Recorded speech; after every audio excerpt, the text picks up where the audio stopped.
Robot হবে কাজের বুয়া কিংবা আলু পটল বিক্রেতা অথবা বাসের হেল্পার। শুনতে কি অবিশ্বাস্য মনে হচ্ছে? না, এটা খুব দ্রুতই হতে যাচ্ছে।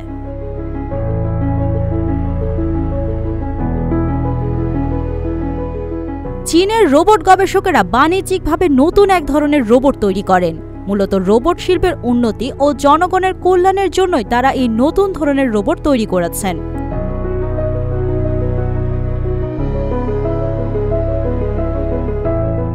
এই রোবটগুলো বিভিন্ন ক্ষেত্রে ব্যবহার করা যাবে, যেমন তারা দোকানে বিক্রয় কর্মী, কারখানায় শ্রমিক এবং হাসপাতালে আয়া হিসেবে কাজ করতে পারবে।